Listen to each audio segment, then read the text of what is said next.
प्यारे देशवासियों, नमस्कार। जैसा कि आप सब जानते हैं, बहुत लंबे समय से दिल्ली में एक बहुत बड़ा आंदोलन चल रहा है। आंदोलन वैसे सारे देश में चल रहा है, लेकिन मेन उसका जो है जिसको हम मुख्यालय कहें या जो भी है, मेन फोकस वो दिल्ली पर है। दिल्ली के चारों तरफ सरहदों के ऊपर, दिल्ली के अंदर नहीं है, दिल्ली के बाहर है, चारों तरफ हर एक बॉर्डर के ऊपर। वो है किसानों का आंदोलन। किसानों का आंदोलन जो कि 3 कृषि कानून सरकार ने तोहफा कह के दिए थे, धोखा करके, यानी साजिश के तहत। और किसानों ने कहा ये हमारी बर्बादी का फरमान है। उसको कैंसिल कराने के लिए, रद्द कराने के लिए किसान यहाँ पर बैठे हुए हैं। और आज इनको 337 दिन हो गए हैं बैठे हुए। दिल्ली के चारों तरफ बैठे हुए किसान को 337 दिन हो गए।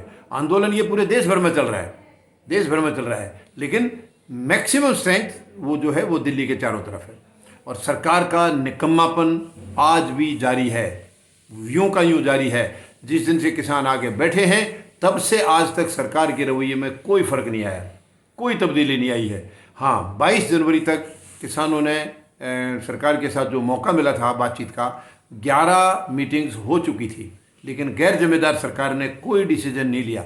क्या ऐसी सरकार को सरकार कहा जा सकता है जिसके पास कोई फैसले ही नहीं है, कोई निर्णय लेने का तरीका नहीं है, उनकी निर्णय लेने की उनकी क्षमता नहीं है उनके अंदर?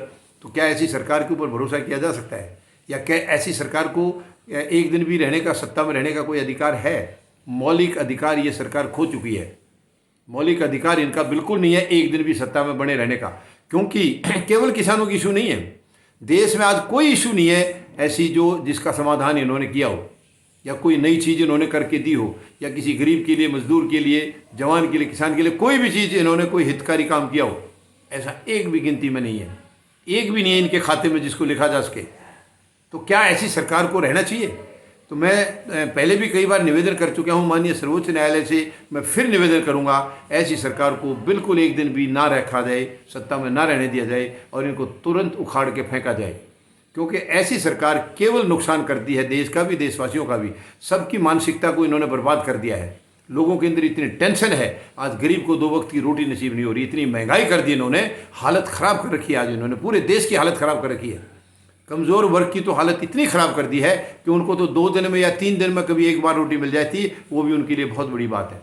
ऐसा हल कर दिया, जबकि ये कितने लंबे वायदे करके आए थे, कितने लंबे वायदे किए थे इन्होंने। पिछली सरकार के खिलाफ, महंगाई के खिलाफ तो बहुत लंबे नारे लगाए थे, और इन्होंने आकर के महंगाई को कितनी बुरी तरह से बढ़ाया है। पेट्रोल डीजल की, इनके साथ में कुछ इनके हिमायती आते थे, जिनमें एक बाबा रामदेव सिंह का भी नाम है, बाबा रामदेव का भी नाम है। वो भी बहुत बड़े हिमायती थे, और वो जनता से सीना ठोक के, जैसे प्रधानमंत्री महोदय सीना ठोकते थे, वैसे ही बाबा रामदेव भी ठोकते थे। और वो ये कहते थे, कोई 35 रुपये लीटर में आपको पेट्रोल देगा उसको वोट दोगे, या कोई 70, 75 या 80 में देगा उसको दोगे। मतलब जनता से ज़बरदस्ती हाँ कराते थे। जैसे प्रधानमंत्री का स्टाइल है, इतना दूं या इतना दूं, देना कुछ नहीं है, इतना दूं या इतना दूं, 100 दूं या 200 दूं, 200 दूं या 500 दूं, केवल नाटकबाजी है। इन्होंने सारी जीवन नाटक किया है, कुछ नहीं किया इन्होंने। ये मुख्यमंत्री रहते हुए भी इनके नाटक ही चले थे, और वही नाटक इनके आज भी बरकरार हैं। आज यहाँ केंद्र में इनको ये चलिए, स्टेट का मामला था, वो एक स्टेट में, मतलब देश के अंदर एक कोने में है। इनको ये इस जरा सा भी एहसास नहीं है कि केंद्र में आकर के इन्होंने देश को बर्बाद कर दिया है। यानी पूरे देश का नाम आज विदेशों में बड़े गलत तरीके से लिया जाता है, सम्मानजनक तरीके से नहीं लिया जा रहा है, केवल इनकी मानसिकता की वजह से, इनकी नकारात्मकता की वजह से। तो यानी इतनी नकारात्मक सरकार 74 साल में इस देश को पहली बार मिली है, और इतने झूठे और गैर जिम्मेदार प्रधानमंत्री इस देश को पहले कभी नहीं मिले हैं, कभी नहीं मिले हैं। पूरी सरकार गैर जिम्मेदार है, और सरकार की मजबूरी है, क्योंकि सरकार में ऐसे लोग बैठे हैं जो डरे हुए हैं, जो कि जिनके अंदर हिम्मत नहीं है। बिना हिम्मत के लोग बैठे हैं वहाँ, कोई हिम्मत वाला नहीं है जो प्रधानमंत्री के गलत फैसले का विरोध कर सके, गलत को गलत और सही करने की जो हिम्मत रख सके, ऐसा एक भी मंत्री नहीं है, एक भी मंत्री नहीं। तो मैं क्या उनको मंत्री कहने लायक है? वो कितने दुख की बात है। किसी भी मंत्री में साहस नहीं है, केवल अपनी दुकानदारी बचाने के लिए लगे हैं। उनको मालूम है अगर तुमने जिस दिन बोल दिया उसी दिन हटा दिए जाओगे। तो क्या वो पद ज़्यादा जरूरी है, या देश की गरिमा ज़्यादा जरूरी है, या देश की भावनाएं ज़्यादा जरूरी है, देशवासियों के उनकी जो फ़ख्र जो है, उनका आत्मसम्मान जो है, वो ज़्यादा जरूरी है, या इस सरकार का टिके रहना ज़्यादा जरूरी है? बहुत ही शर्म की बात है, ये पूरे मंत्रिमंडल के ऊपर शर्म की बात है। ऐसे मंत्री होने का क्या फ़ायदा है जब किसी को कोई एहसास ही नहीं है कि वो मंत्री हैं? क्या फ़ायदा है? ऐसे मंत्री रहने से कोई फायदा नहीं है। इससे तो चपड़ासी पीएन जो हमारा है वो कम से कम सीना ठोक करके खड़ा तो है, उसके अंदर हिम्मत है, उसके अंदर साहस है। हमारी वर्तमान सरकार के जो मंत्री हैं वो बिल्कुल डरपोक मंत्री हैं, कोई साहस नहीं इनमें, एकदम डरपोक हैं, केवल अपने पद के लिए बैठे। वो देश के लिए नहीं बैठे, उनको पद चाहिए, भाई भरकम रकम उनको मिलती है, वो सुख सुविधाएं चाहिए उनको मालूम है क्या करना प्रधानमंत्री के खिलाफ बोल करके। देश तो ऐसे ही चलता रहेगा, आंख बंद करके चलता रहता है। प्रधानमंत्री के साथ रहोगे तो अगली बार भी मौका मिलेगा, वो ये सोच के बैठे हैं। इनको मालूम नहीं है कि प्रधानमंत्री को भी बीच में जाना होगा, वो अगली बार किसको मौका देंगे, उनको खुद जाना होगा, उनका खुद मौका खतरे में है। क्योंकि ऐसी सरकार को और ऐसी मानसिकता के प्रधानमंत्री को और ज़्यादा आगे झेल नहीं सकता देश। जितना ज़्यादा दिन लगेंगे उतना और ज़्यादा बर्बादी हो जाएगी, सुधारने लायक भी नहीं रहेगा।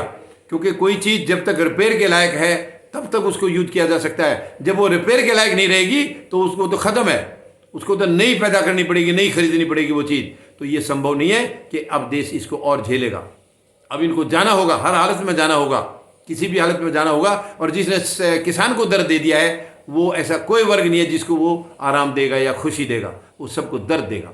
ऐसा कोई भी सरकार का मंत्री या प्रधानमंत्री जिसने किसानों के हित को नहीं सोचा है, क्योंकि किसानों का हित सीधा देश के हित से जुड़ा हुआ है, देश की तरक्की से जुड़ा हुआ है। जिस देश का किसान तरक्की करता है वो देश तरक्की करता है, और जिस देश का किसान दुखी है उस देश का कुछ भी कोई भी वर्ग सुखी हो ही नहीं सकता है। क्योंकि पूरे देश की जो खुशी है वो किसान से जुड़ी हुई है। और इस सरकार की यही प्राथमिकता है कि किसान को एक बार मार दो फिर सारा देश अपने आप मर जाएगा और इनकी मंशा पूरी हो जाएगी। ये यही मंशा लेके आए हैं, ये आरएसएस का एजेंडा लागू कर रखा है इन्होंने, और उनका एजेंडा यही है कि देश को बर्बाद किया जाए। इनके तो पुराने जिनको ये महापुरुष बोलते हैं उनकी लिखी हुई किताबें हैं, उसमें क्लियर कट लिखा है कि ऐसा शासन होना चाहिए जहाँ 2 या 3 विश्वासी लोगों को पूरी पावर दे दो, पूरी सत्ता दे दो, पूरे देश का पैसा वहीं पर कर दो और बाकी को भीख मांगते रहने दो, और बाकी को केवल उनका सांस लेना ही उसको ये समझे कि यही हमारी ज़िंदगी है। सांस आ रहा है, रोटी मिले या न मिले, उसी को ये ज़िंदगी समझे, उसी को ये विकास समझें। ये मानसिकता है इनके नेताओं की। तो जो इनके पूरे पुराने इनके जो गुरुदेव ऐसा लिख के गए हैं तो ये क्या करेंगे, ये तो उसी के पद चिन्हों पर चलेंगे, जो उन्होंने बताया उसी पर चलेंगे ये। तो ऐसी सरकार की इस देश को ज़रूरत नहीं है, इस देश को ऐसी मानसिकता के लोगों की ज़रूरत नहीं है। यही कारण था कि 74 साल में इनको पहले कभी मौका नहीं मिला था। एक बार सरकार आई थी इनकी, लेकिन उस टाइम तकरीबन ठीक चला था, मगर अब ये इन्होंने तो बिल्कुल देश के साथ अत्याचार कर दिया है। ये अपने पुराने बुजुर्गों को भी नहीं देख रहे हैं कि जिन्होंने पहले सत्ता चलाई थी वो काफ़ी हद तक ठीक थी, और आज ना ये उनकी तरफ देख रहे हैं। उनके मुखिया कहते थे कि ऐसा नहीं है कि 50 साल में काम नहीं हुआ है, काम ज़रूर हुआ है, और ये कहते हैं कि कभी काम हुआ ही नहीं है। तो इनकी दोनों की मानसिकता में इतना फ़र्क है, और ये बिल्कुल एहसास नहीं है इनको कि ये देश के खिलाफ जा रही हैं, सारी बातें देश को बर्बाद करने के लिए जा रही हैं। इनको बिल्कुल एहसास नहीं है। ये पूरी देश को इनको बर्बादी के ऊपर चले हुए हैं, लेकिन अब 140 करोड़ लोग जाग चुके हैं। अब इनको सत्ता में और आगे नहीं रहने दिया जाएगा। ज़्यादा से ज़्यादा ये विधानसभा चुनाव जो आने वाले हैं 2022 के शुरू के, केवल वहाँ तक ये रह सकते हैं। उसके बाद मुझे विश्वास है ये खुद ही छोड़ के चले जाएंगे, क्योंकि इनकी नाक कटनी निश्चित है। इनकी नाक जो पश्चिम बंगाल में कटी थी उससे भी ज़्यादा यहाँ कटेगी, खास करके उत्तर प्रदेश में यहाँ कटेगी। तो इनका अपने आप ही इनकी जो है मानसिकता ही खत्म हो जाएगी, ये खुद ही नहीं रहेंगे, और ये रहना भी चाहेंगे तो देश इनको रहने नहीं देगा। ज़्यादा से ज़्यादा विधानसभा चुनाव तक रह सकते हैं, उसके बाद इनको मौका नहीं दिया जाएगा, बिल्कुल नहीं दिया जाएगा। तो आज देखिए किसान 337 दिन से बैठे हैं, और सरकार का निकम्मापन, गैर जिम्मेदारान तरीका आज भी बरकरार है, आज भी वो उसी धुन में है।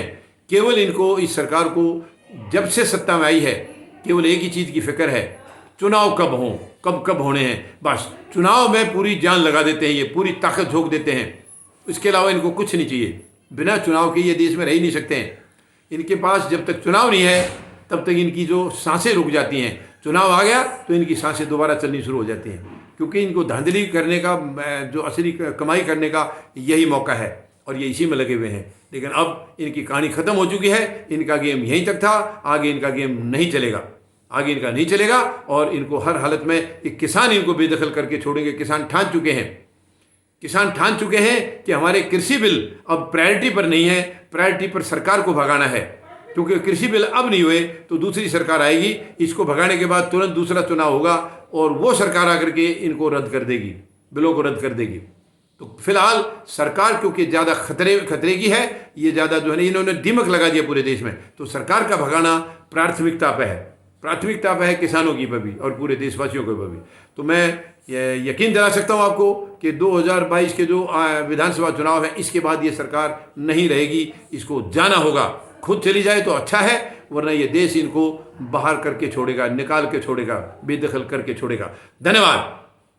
जय जवान, जय किसान, जय हिंद।